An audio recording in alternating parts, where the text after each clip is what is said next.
मित्रों, हम महात्मा बुद्ध के जीवन से जुड़ी घटनाओं को कहानियों के माध्यम से आपके सामने लाते रहते हैं। महात्मा बुद्ध की कहानियां बहुत ही अनमोल ज्ञान और शिक्षाओं से भरी हुई होती है। मित्रों, बहुत समय पहले की बात है। एक व्यक्ति अपने जीवन में आध्यात्म सहित कई महत्वपूर्ण ज्ञान प्राप्त करना चाहता था, ताकि वह अपने जीवन को अच्छे से समझ सके और किसी भी प्रकार की स्थिति या परिस्थिति उसे परेशान न कर सके। वह जानता था कि केवल महात्मा बुद्ध ही उसकी सहायता कर सकते हैं और महात्मा बुद्ध से ज्ञान प्राप्त करने की उसकी इच्छा बहुत तीव्र थी। तो इस तरह ढेर सारा आध्यात्मिक ज्ञान प्राप्त करने के बाद अपने जीवन को बेहतर और सुखमय बनाने की चाहत में वह व्यक्ति महात्मा बुद्ध के पास पहुंचा। उस व्यक्ति ने हाथ जोड़कर बुद्ध से कहा, हे बुद्ध, कृपया मुझे अपना शिष्य बना ले। मैं आपसे बहुत सारा ज्ञान सीखना चाहता हूँ, ताकि मेरा जीवन बदल सके और मैं अपने जीवन में आगे बढ़ सकूं, अपने जीवन को बेहतर बना सकूं। बुद्ध ने उस व्यक्ति की ओर देखा और कहा, बेटा, यदि तुम मुझसे शिक्षा लेना चाहते हो या मुझसे कुछ सीखना चाहते हो तो तुम आज से 10 दिन बाद मेरे पास आना। वह व्यक्ति 10 दिन बाद वापस लौटा और दोबारा बुद्ध के पास आया और बोला, हे बुद्ध, अब 10 दिन बीत गए हैं, कृपया मुझे शिक्षा दे। बुद्ध का उत्तर फिर यह था, यदि तुम कुछ सीखना चाहते हो तो तुम 10 दिन बाद आओ। ऐसा कई महीनों तक चलता रहा। जब भी शिष्य उनके पास आता तो गौतम बुद्ध उसे यह कहकर वापस भेज देते कि 10 दिन बाद आना। आखिरकार शिष्य का धैर्य टूट गया। इस बार हार मानकर शिष्य ने गौतम बुद्ध से पूछा, हे बुद्ध, हर बार जब मैं 10 दिन बाद वापस आता हूं तो आप मुझे वापस भेज देते हैं। मुझे आपके ज्ञान की बहुत जरूरत है, कृपया मुझे सिखाए, मैं कुछ सीखना चाहता हूं। तो बुद्ध ने उस व्यक्ति से कहा, ठीक है बेटा, पहले जाकर एक गिलास पानी ले आओ। वह व्यक्ति उनके कहे अनुसार एक गिलास पानी ले आया। इसके बाद बुद्ध ने कहा, जाओ और एक गिलास पानी और लेकर आओ। वह उनके निर्देशानुसार पानी से भरा एक और गिलास ले आया। अब महात्मा बुद्ध ने कहा, पहले गिलास में थोड़ी मिट्टी डाल दो। उस व्यक्ति ने बिना कोई प्रश्न पूछे वैसा ही किया जैसा बुद्ध ने कहा था। मिट्टी डालते ही पहले गिलास का पानी पूरी तरह दूषित और गंदा हो गया। अब महात्मा बुद्ध ने उस व्यक्ति से कहा, पहले गिलास का पानी दूसरे गिलास में डालो। इस पर वह व्यक्ति बोला, महाराज जी, यदि मैं ऐसा करूंगा तो पहले गिलास का पानी न केवल गिरकर बर्बाद हो जाएगा बल्कि गंदा भी हो जाएगा। पहला गिलास पहले से ही पानी से भरा हुआ है, वह दूसरे गिलास का पानी कैसे रोक सकता है। इस पर महात्मा बुद्ध मुस्कुराए और बोले, हम तुम्हें यही समझाना चाहते हैं कि तुम अभी ज्ञान प्राप्त करने में सक्षम नहीं हो, क्योंकि तुम्हारा दिमाग गंदे पानी से भरे उस गिलास की तरह पहले से ही सभी प्रकार के बेकार और बुरे ज्ञान से भरा हुआ है, रखा गया है। तो ऐसी स्थिति में मेरे द्वारा दिया गया ज्ञान आपके मन में कैसे समा सकता है। यदि मैं ज्ञान देने लगूंगा तो वह ज्ञान न केवल व्यर्थ चला जाएगा बल्कि प्रदूषित भी हो जाएगा। इसलिए सच्चा ज्ञान प्राप्त करने और आध्यात्मिक ज्ञान को समझने के लिए आपको अपने दिमाग में भरे हुए गलत और नकारात्मक विचारों को खाली करना होगा। आध्यात्मिक ज्ञान प्राप्त करने के लिए मन का पूर्णतः खाली होना आवश्यक है। यदि आप अपने आप से कहते रहेंगे कि आप सब कुछ जानते हैं तो आप कभी कुछ नहीं सीख सकते। इसलिए आप पहले गिलास में पानी खाली कर दे, तभी दूसरे गिलास में पानी समा पाएगा। इसी तरह अपने दिमाग को भी खाली कर दे और पुराने विचारों को दिमाग से बाहर निकाल दे। अब उस आदमी को बुद्ध की बात समझ आ गई और उसने पहले वाले गिलास से पानी खाली करके नई चीजें सीखने का फैसला किया। दोस्तों, इस कहानी से हमें यह सीख मिलती है कि हमारा दिमाग एक पैराशूट की तरह है। पैराशूट जब तक नहीं खुलता तब तक उसका कोई फायदा नहीं होता। उसी प्रकार हमारा दिमाग भी तभी काम करता है जब वह खुलता है और सफलता की नई उड़ान भरता है। इसलिए अपने दिमाग में जो भी बेकार के विचार है उन्हें खाली कर ले, तभी आप नई चीजें सीखकर अपना जीवन बदल पाएंगे। मित्रों, ध्यान का महत्व हमारे जीवन में बहुत अधिक है। महात्मा बुद्ध की एक प्रेरक घटना से जुड़ी एक कहानी हमें यह समझाती है कि कैसे सही फोकस और समर्पण से जीवन को सफलता की ऊंचाइयों तक ले जाया जा सकता है। एक समय की बात है, महात्मा बुद्ध अपने शिष्यों के साथ उपदेश देने के लिए दूसरे नगर में जा रहे थे। काफी दूर चलने के बाद सभी शिष्य थक गए और उन्होंने फिर महात्मा जी से कहा, गुरुजी, यदि आपकी अनुमति हो तो कहीं रुककर कुछ देर आराम कर ले। वत्स, हम कोई उपयुक्त स्थान ढूंढेंगे और वही विश्राम करेंगे, महात्माओं ने कहा। कुछ देर चलने पर उन्हें खेत दिखाई दिया। खेत में एक छोटा लड़का और एक बूढ़ा आदमी जुताई कर रहे थे। हे सज्जन, क्या हम यहाँ कुछ देर आराम कर सकते हैं? महात्मा ने बूढ़े व्यक्ति से पूछा। उस बूढ़े ने महात्मा को पहचान लिया और हाथ जोड़कर उनका अभिवादन किया और कहा, अरे महात्मा जी, यह हमारा सौभाग्य है कि आप हमारे खेत पर आए। तुम वही उस पेड़ के नीचे आराम करो, मैं जलपान करने की व्यवस्था कर दूंगा। तब महात्मा जी ने कहा, हे सज्जन, आप अपना काम पूरा करें, हमें कुछ नहीं चाहिए। फिर भी बूढ़ा नहीं माना और कुछ फल तोड़कर पानी देकर बूढ़ा अपने काम में लग गया। फिर सभी शिष्यों और महात्मा जी ने फल और पानी लिया और सभी वही आराम करने लगे। फिर बूढ़ा आदमी अपना काम करता रहा। फिर बूढ़े का पोता काम करते करते थक गया और मन ही मन सोचने लगा कि अभी तो आधा खेत ही जोता है, आधा खेत अभी बाकी है। अब मैं थोड़ा आराम करूंगा और फिर आधा खेत जोतूंगा। ऐसा सोचकर वह एक पेड़ के नीचे जाकर आराम करने लगा। पेड़ की ठंडी हवा से बूढ़े आदमी के पोते की आंखों पर असर पड़ा, लेकिन बूढ़ा आदमी काम करता रहा। फिर जब तक बूढ़े का पोता सोकर उठा, तब तक बूढ़ा पूरा खेत जोत चुका था। वह दृश्य महात्मा जी और उनके शिष्यों ने देखा। तब उनके शिष्य ने महात्मा जी से कहा, हे गुरुजी, इस बूढ़े व्यक्ति ने इतना बूढ़ा होने के बावजूद बिना आराम किए पूरा खेत जोत लिया और दूसरी ओर आपका पोता इससे छोटा होने के बावजूद भी आधा खेत जोतकर आराम करने लगा। ऐसा उत्साह प्रशंसनीय है। ऐसा उत्साह उन बुजुर्गों में दिखाई दे रहा है। और उसका पोता थकान से विश्राम करने चला गया। हे वत्स, तुम ठीक कह रहे हो, लेकिन ऐसा इसलिए हुआ क्योंकि वह बूढ़ा व्यक्ति केवल खेत जोतने पर ध्यान दे रहा था, शरीर की थकान पर नहीं, महात्मा ने कहा। लड़के का ध्यान खेत जोतने पर नहीं था, बल्कि अपनी थकान पर था। यह हमें सिखाता है कि अपना ध्यान हमेशा लक्ष्य पर रखें, कहीं और नहीं। इतना कहकर महात्मा जी और उनके शिष्यों ने बूढ़े को नमस्कार किया और अपने रास्ते चले गए। तो मित्रों, इस कहानी के माध्यम से हमने सफल जीवन के लिए ध्यान और समर्पण के महत्व को देखा। यह हमें याद दिलाता है कि अपने लक्ष्यों को प्राप्त करने के लिए हमें समय समय पर आराम करने की आवश्यकता है, लेकिन इसका मतलब यह नहीं है कि हमें अपने काम में आलसी होने की अनुमति है। सही फोकस और समर्पण के साथ हम सभी चुनौतियों का सामना कर सकते हैं और अपने लक्ष्यों को प्राप्त करने में सफल हो सकते हैं। मित्रों, वैसे तो कहते हैं भगवान ने किसी को गरीब नहीं बनाया है, उन्होंने हर किसी को इतना दिया है कि वो अपना जीवन गुजार सके, और अगर किसी को जरूरत से कम भी दिया है तो भगवान उसके लिए कुछ न कुछ ऐसी व्यवस्था कर ही देते हैं कि उनका जीवन चलता रहता है। हम अक्सर दूसरों की अमीरी देखकर अपनी अमीरी और गरीबी का अंदाजा लगाते हैं। यदि हमारे पास 10 रुपए हो और सामने वाले के पास 100, तो हम अपनी नजरों में गरीब हो जाते हैं और सामने वाला अमीर हो जाता है। हम यह नहीं सोचते कि एक व्यक्ति कितनी मेहनत से रुपए कमाता है। एक 100 काम कर रहा है, उसकी जरूरतें क्या है, हम तो बस दूसरे की दौलत देखते हैं और अपनी राय बना लेते हैं। गौतम बुद्ध की इस अगली प्रेरणादायक कहानी के माध्यम से आप जानेंगे कि भगवान बुद्ध के अनुसार कौन धनवान और धनवान व्यक्ति होता है। साथ ही आप यह भी समझ जाएंगे कि गौतम बुद्ध हर व्यक्ति को अमीर क्यों कहते थे। गौतम बुद्ध की ये कहानी आपको बहुत प्रभावित करेगी और बुद्ध की इस प्रेरणादायक कहानी से मिली सीख आपके बहुत काम आएगी। तो मित्रों, एक बार की बात है, एक राज्य के राजा ने गौतम बुद्ध को कुछ दिनों के लिए अपने राज्य में आने का निमंत्रण दिया। बुद्ध ने उस राजा का निमंत्रण स्वीकार कर लिया और अपने कुछ शिष्यों के साथ उस राज्य में चले गए।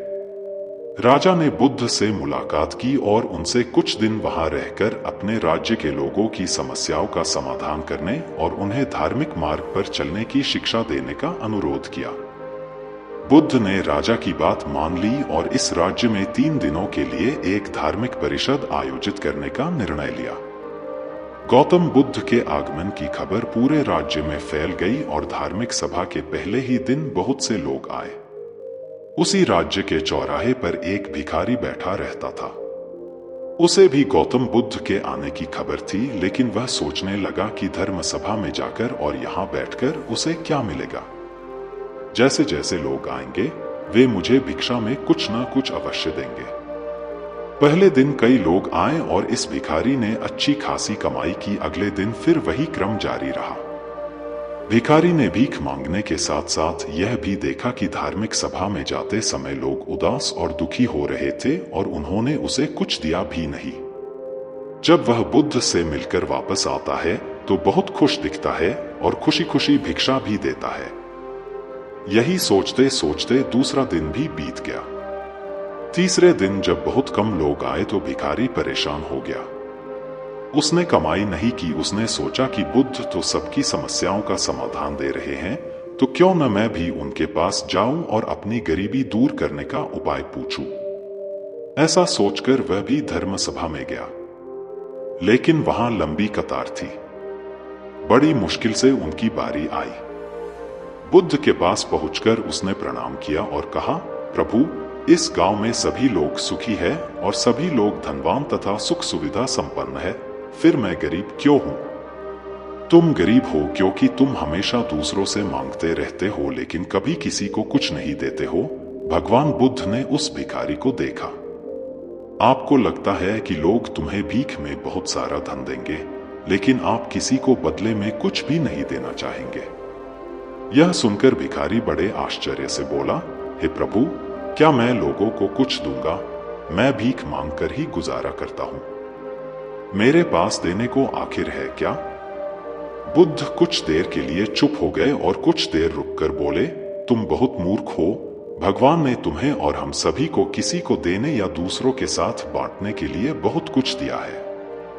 आपने एक मुस्कान दी है जिसे आप दूसरों के साथ साझा कर सकते हैं और उन्हें आशा और उम्मीद दे सकते हैं। तुम्हें आवाज दी गई है जिससे तुम मीठे बोल बोलकर लोगों की प्रशंसा कर सकते हो। तुम्हें 2 हाथ दिए गए हैं जिससे तुम दूसरों की मदद कर सकते हो। तुम्हें एक स्वस्थ शरीर दिया है जिससे तुम भीख मांगने के बजाय कड़ी मेहनत कर सकते हो। जिस व्यक्ति को भगवान ने बिना किसी कमी के ये चीजें दी है, वह कभी गरीब नहीं हो सकता। आप सिर्फ अपनी सोच के कारण गरीब है। जैसे ही आप इस सोच से बाहर निकलेंगे, आप खुद को दूसरों की तरह अमीर समझने लगेंगे और आपकी जिंदगी भी बेहतर हो जाएगी। दूसरों की खुशी देखकर अपनी तुलना दूसरों से न करें। भगवान ने सभी को अमीर बनाया है, बस जरूरत है तो अपनी सोच सुधारने की। भगवान बुद्ध की बातें सुनकर मनुष्य को अपने जीवन का मूल्य समझ में आया और वह उनके द्वारा दी गई शिक्षाओं के अनुसार अपना जीवन जीने लगा। जब हम सभी अपनी तुलना दूसरों से करते हैं या दूसरों को खुश देखते हैं, तो हमें लगता है कि हमारी जिंदगी खराब है और बाकी सब मजे कर रहे हैं। हम अपने जीवन में कभी भी अच्छी चीजों पर ध्यान केंद्रित नहीं करते हैं। हम कभी यह नहीं सोचते कि भगवान ने हमें स्वस्थ शरीर दिया है, जो सबसे कीमती चीज है। आप कितने भी अमीर क्यों न हो, अगर आपका शरीर उपयोगी नहीं है तो वह पैसा भी किसी काम का नहीं है। और वही अगर आप गरीब है लेकिन आपका शरीर बिल्कुल स्वस्थ है, तो आप अपने आप में एक अमीर व्यक्ति है। कोरोना काल में हम सभी ने देखा है कि पैसे से ज्यादा जरूरी स्वस्थ शरीर है। दोस्तों, हमारी इस अगली गौतम बुद्ध कहानी के माध्यम से हम आपको बताएंगे कि बुद्ध के नजरिए से हमारे जीवन का मूल्य क्या है।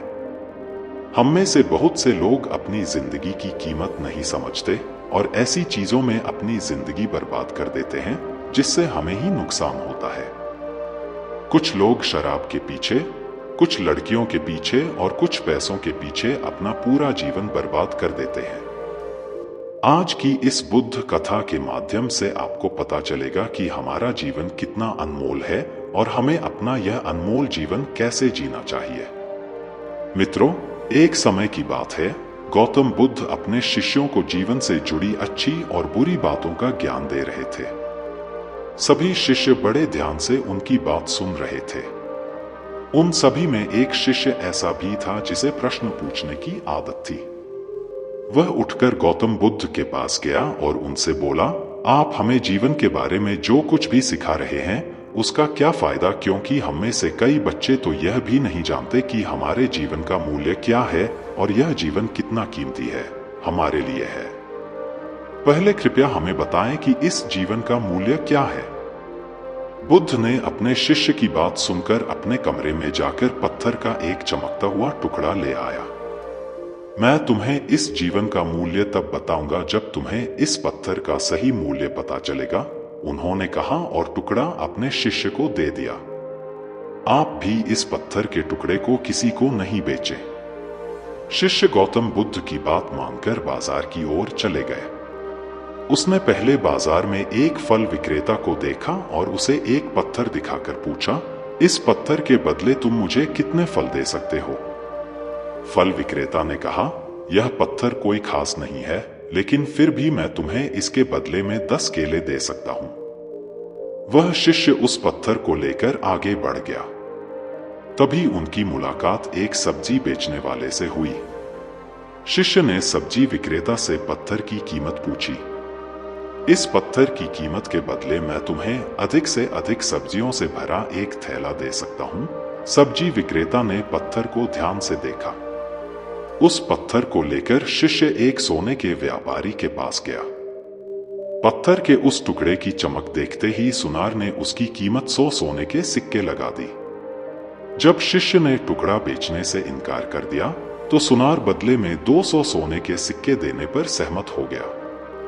लेकिन शिष्य ने वह पत्थर नहीं बेचा। इसके बाद शिष्य एक हीरे के व्यापारी के पास गया और पत्थर का टुकड़ा उसके सामने रख दिया।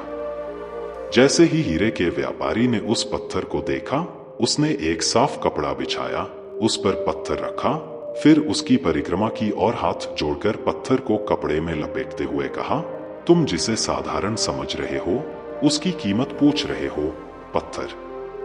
दरअसल यह एक बहुमूल्य माणिक है। ऐसा माणिक हर किसी को नहीं मिलता। अगर मैं अपना सब कुछ बेच भी दूं तो भी मैं उसकी कीमत नहीं चुका सकता। उस व्यापारी की बातें सुनकर शिष्य आश्चर्यचकित रह गया। वह भागता हुआ सीधा बुद्ध के पास आया और बाजार में जो कुछ भी हुआ उसे बताया। उसकी आश्चर्यचकित बातें सुनकर गौतम बुद्ध बोले, तुम्हारे प्रश्न का उत्तर इस माणिक के मूल्य में ही छिपा है। हमारा जीवन भी एक माणिक है। माणिक की तरह यह भी अनमोल है, लेकिन हम इस बात को हमेशा नजरअंदाज कर देते हैं और अपने जीवन की कीमत नहीं समझते हैं। हम दूसरों को देखकर और उनके जैसा जीने की कोशिश करके अपने जीवन का मूल्य कम कर देते हैं। हम सोचते हैं कि हमारे जीवन का मूल्य वही है जो दूसरे हमें बताते हैं, लेकिन हमेशा याद रखें कि दूसरा व्यक्ति आपको अपनी स्थिति, बुद्धि और समझ के अनुसार महत्व देता है।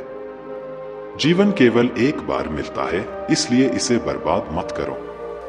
अपने जीवन को उतना ही मूल्यवान समझें जितना आप अपने बैंक में मौजूद पैसों को मानते हैं। आज के समय में लोग प्यार, पैसा और दिखावा जैसी चीजों को अपनी जान से भी ज्यादा कीमती मानते हैं। लोग प्यार की वजह से आत्महत्या कर लेते हैं। पैसे के नाम पर वो ऐसे काम करने लगते हैं जिससे उनकी जिंदगी बर्बाद हो जाती है। नाम कमाने के नाम पर वो गलत काम करने लगते हैं। हमेशा याद रखें कि दिखावा करना जरूरी नहीं है। प्यार दोबारा पाया जा सकता है, पैसा दोबारा कमाया जा सकता है, लेकिन जिंदगी दोबारा नहीं पाई जा सकती। इसलिए अपना अनमोल जीवन अच्छे से जिए। हर सेकंड का आनंद ले। कभी यह मत सोचो कि तुम इस दुनिया में किसी काम के नहीं हो। यह कभी मत सोचो कि तुम्हारा जीवन निरर्थक है। तुम्हारे होने या न होने से कोई फर्क नहीं पड़ता। जब भी आपके मन में ऐसे नकारात्मक विचार आए तो बस खुद को याद दिलाएं कि जीवन एक रत्न है और यह अमूल्य है।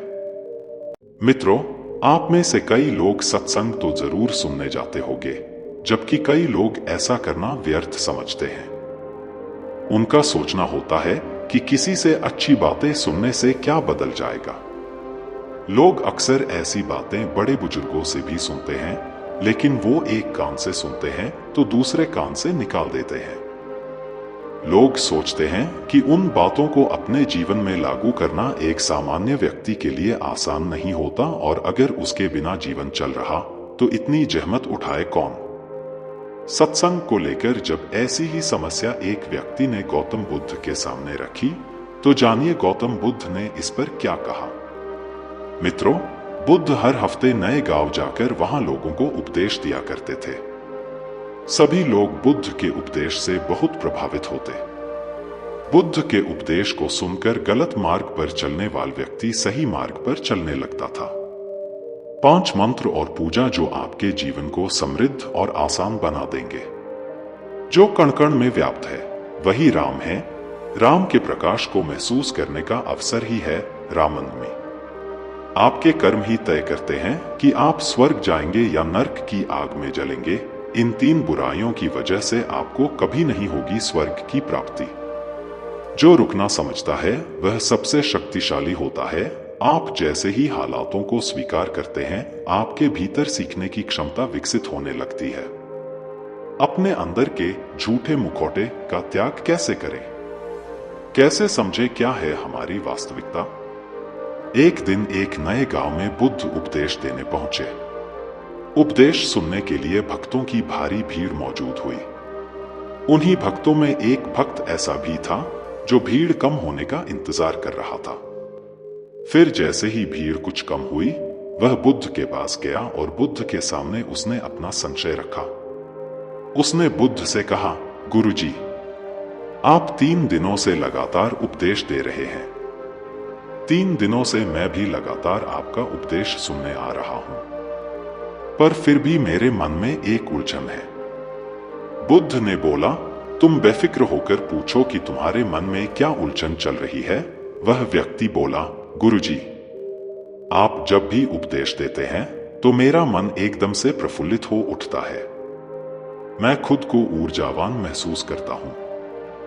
लेकिन जैसे ही मैं अपने घर में प्रवेश करता हूं तो ऐसा लगता है कि जैसे वह सकारात्मक ऊर्जा कहीं गायब हो गई है।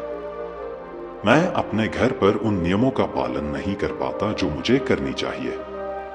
घर में प्रवेश करते ही ऐसा क्या बड़ा बदलाव आ जाता है कि आपके उपदेश वहां कोई काम नहीं करते। बुद्ध उसकी व्यक्ति की बात को ध्यानपूर्वक सुन रहे थे। उन्होंने 2 मिनट सोचकर जवाब दिया, वो बांस की टोकरी देख रहे हो, तुम उसे उठाओ और उसमें तालाब से पानी भरकर ले आओ। याद रहे कि उसमें से पानी नहीं गिरना चाहिए। उस व्यक्ति ने वही किया जो बुद्ध ने कहा। वह तालाब पानी भर के ले आया, पर जब तक वह बुद्ध के पास पहुंचा, उस टोकरी से सारा पानी गिर चुका था। बुद्ध ने उसे प्यार से कहा, कोई नहीं, तुम आज पानी लाने में असफल हुए, पर यह मेरा वादा है कि आने वाले समय में तुम निश्चित ही इस टोकरी में पानी भर सकोगे। वह आदमी अब हर रोज ऐसा करता पर सफल नहीं हो पाता। एक दिन उस आदमी ने बुद्ध से कहा कि टोकरी में तो आज तक पानी भर नहीं पा रहा है। बुद्ध ने इस पर जवाब दिया, वत्स, तुम पहले अच्छे से देखो कि टोकरी को देखकर तुम्हें क्या फर्क नजर आ रहा है।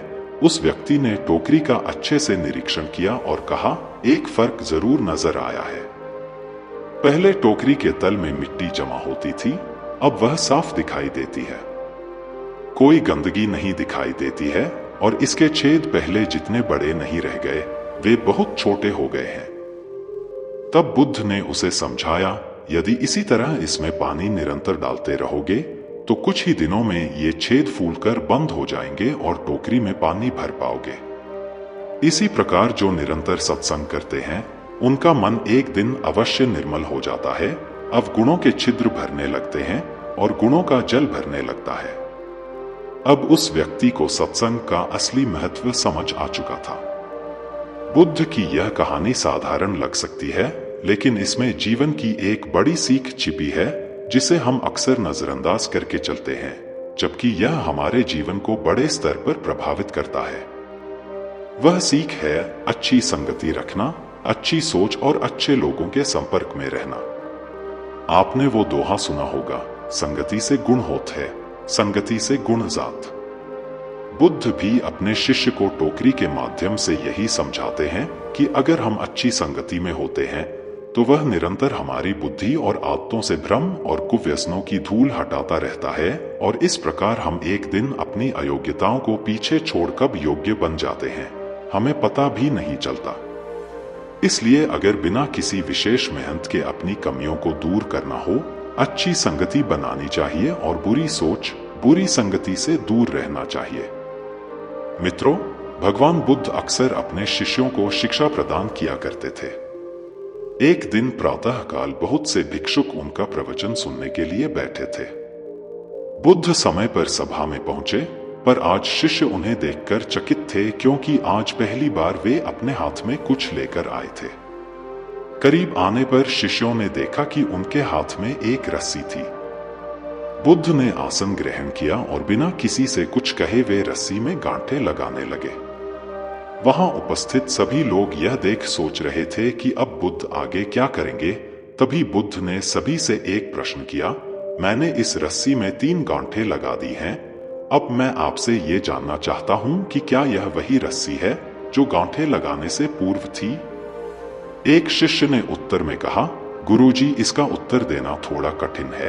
ये वास्तव में हमारे देखने के तरीके पर निर्भर है। एक दृष्टिकोण से देखें तो रस्सी वही है, इसमें कोई बदलाव नहीं आया है। दूसरी तरह से देखें तो अब इसमें 3 गांठें लगी हुई हैं जो पहले नहीं थी, अतः इसे बदला हुआ कह सकते हैं। पर यह बात भी ध्यान देने वाली है कि बाहर से देखने में भले ही ये बदली हुई प्रतीत हो, पर अंदर से तो ये वही है जो पहले थी। इसका बुनियादी स्वरूप अपरिवर्तित है। Embedded $1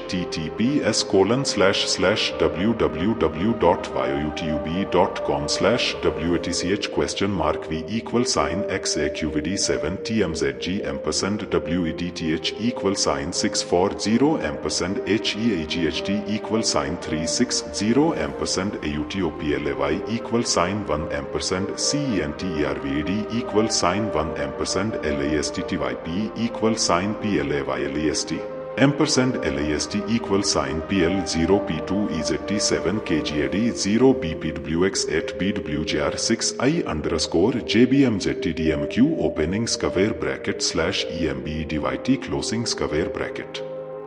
सत्य है, बुद्ध ने कहा, अब मैं इन गांठों को खोल देता हूं। यह कहकर बुद्ध रस्सी के दोनों सिरों को एक दूसरे से दूर खींचने लगे। उन्होंने पूछा, तुम्हें क्या लगता है, इस प्रकार इन्हें खींचने से क्या मैं इन गांठों को खोल सकता हूं? नहीं नहीं, ऐसा करने से तो यह गांठें तो और भी कस जाएंगी और इन्हें खोलना और मुश्किल हो जाएगा। एक शिष्य ने शीघ्रता से उत्तर दिया। बुद्ध ने कहा, ठीक है, अब एक आखिरी प्रश्न, बताओ इन गांठों को खोलने के लिए हमें क्या करना होगा? शिष्य बोला, इसके लिए हमें इन गांठों को गौर से देखना होगा ताकि हम जान सकें कि इन्हें कैसे लगाया गया था और फिर हम इन्हें खोलने का प्रयास कर सकते हैं। मैं यही तो सुनना चाहता था। मूल प्रश्न यही है कि जिस समस्या में तुम फंसे हो, वास्तव में उसका कारण क्या है? बिना कारण जाने निवारण असंभव है। मैं देखता हूं कि अधिकतर लोग बिना कारण जाने ही निवारण करना चाहते हैं। कोई मुझसे ये नहीं पूछता कि मुझे क्रोध क्यों आता है, लोग पूछते हैं कि मैं अपने क्रोध का अंत कैसे करूं। कोई यह प्रश्न नहीं करता कि मेरे अंदर अहंकार का बीज कहां से आया, लोग पूछते हैं कि मैं अपना अहंकार कैसे खत्म करूं। प्रिय शिष्यों, जिस प्रकार रस्सी में गांठें लग जाने पर भी उसका बुनियादी स्वरूप नहीं बदलता, उसी प्रकार मनुष्य में भी कुछ विकार आ जाने से उसके अंदर से अच्छाई के बीज खत्म नहीं होते। जैसे हम रस्सी की गांठें खोल सकते हैं, वैसे ही हम मनुष्य की समस्याएं भी हल कर सकते हैं। इस बात को समझो कि जीवन है तो समस्याएं भी होंगी ही, और समस्याएं हैं तो समाधान भी अवश्य होगा। आवश्यकता है कि हम किसी भी समस्या के कारण को अच्छी तरह से जानें, निवारण स्वतः ही प्राप्त हो जाएगा। महात्मा बुद्ध ने अपनी बात पूरी की।